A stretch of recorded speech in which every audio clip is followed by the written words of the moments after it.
Swami came in my dream that very night. He was mighty. I've never seen Swami so big, towering to the heavens. To tell you I'm the boss. So I was like a little ant on his feet, folding my hands like that. Swami. And Swami made a statement. He said, when Swami is playing, you don't need to play. Watch. Stop finding. Stop looking. Because what you are, what you're looking for. God is in you, above you, below you, around you, and you're looking for Him. It's the mind that looks. It's the mind that gets agitated. Immediately you shut the mind up. You are that. Your essence is Ananda, bliss. Teach us, how do you shut your mind up? Shut it up. How do you do it? Actually, if you know the nature of the mind, you just know that it doesn't really exist. When the you know who I am, I did this, I did that, I did this, I'm going to do the other one. When the I begins to diminish, and then in your life is God, God, God, God, God, then you are not far from the kingdom of God. And even when you're sick, you can feel this way? Sick? Who is sick? Even when you're... The Atma, you can never be sick. When there is sickness, Swami also said that 99%, I will also really know, 99% of what we suffer is as a result of the mind. It's bodily sickness, because the body is a reflection of the mind. So the Atma is not, you get hot. Why do you get hot? The sufferer is at fault. Whenever you suffer, you are at fault, because the ego is producing itself. It's the ego that suffers. You are not separate from the Creator. You are the Creator. You are eternal. You are infinite, absolute, unbounded. I know you don't like to talk about it, but in this illusion, we think we are separate. It's the thinking.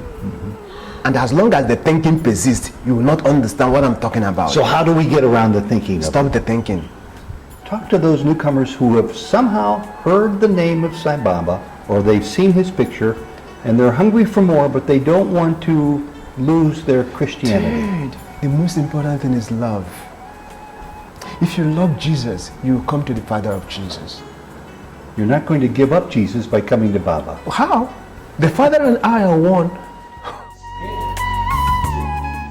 Roman Catholic priest Father Charles Ogada says it's the most profound spiritual lesson he has to teach in his entire lifetime.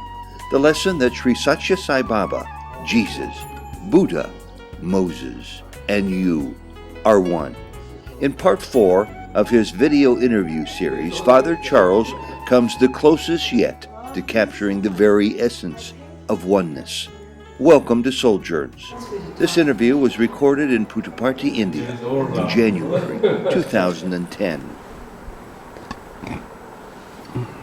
Father Charles Ogada, Merry Christmas. What is your Christmas message to every living being?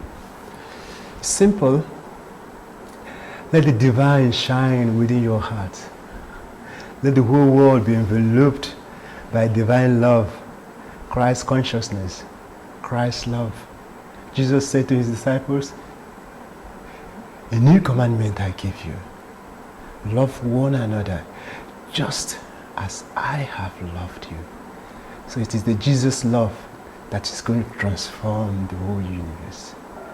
Charles, people have been asking for peace and love on earth for 10,000 years, and we still don't have it. What are we missing? What are we forgetting to do? It's there.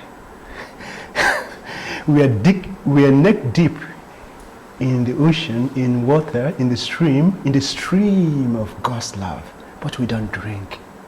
What keeps us from drinking it?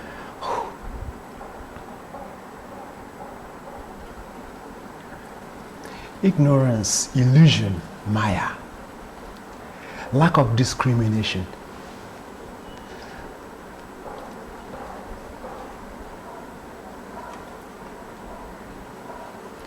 Your father might have left a treasure for you before he died.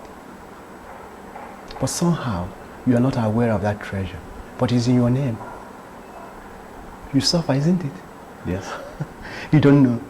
So if we don't know to look for it. We don't know where to look for it. We don't know what to do with it if we find it. So you're right. Jesus said, ask and you shall receive. Knock and the door shall be opened to you. Seek and you shall find. But the important question is, ask what? Knock where? Where are you knocking? So we must ask. You must ask. You must ask. And do we ask with our words or with our heart? You ask with your being. Who am I? The greatest question. When you find a solution to that question, everything is resolved. Who are you? Who am I? Who are you? Who are you? That question has no answer. Who am I? It has no answer. Any answer you give is false, because the reality, your mystery, cannot be explained. It can only be experienced in the silence of yourself. That's why the quintessence of the whole scriptures is written in the Bible, just one verse of the Bible. Be still and know that I am God. So what are we missing? So many people I know ask for God's help.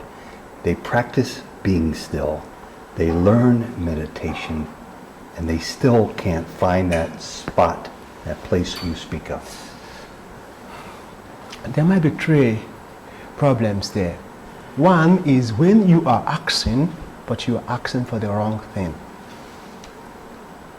You must ask for the right thing. I'll tell you a little story. It's about our beloved Swami. This happened, I think it was in Mumbai. They were walking and they wanted to dig a borehole.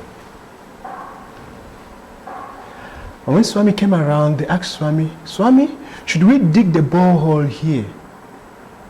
Swami said, yes. And then they started digging, deep. They didn't find water. So they were rather scandalized and dejected. Swami told them to dig and there's no water. So Swami came around again and they said, Swami, please, we've been digging, there's no water there. You're blessed that we dig. You know what Swami said? He said, but you asked whether you should dig. And I said, you dig. Then with folded hands, they asked Swami, Swami, where should we dig? And Swami said, dig there. Now within it didn't take long, water everywhere. Important, ask what? Okay, so that works when you're looking to find water. What about when you're looking to find stillness? Yeah. How do you find it? It's so hard. You don't find. Stop finding. Stop looking. Because what you are, what you're looking for. God is in you, above you, below you, around you, and you're looking for Him. It's the mind that looks. It's the mind that gets agitated. Immediately you shut the mind up. You are that. You bring that. You don't find it, as if to say, there was a time where it was not there. It's always you. Your essence is Ananda, bliss. Teach us. How do you shut your mind up? Shut it up. How do you do it? Actually, if you know the nature of the mind, you just know that it doesn't really exist.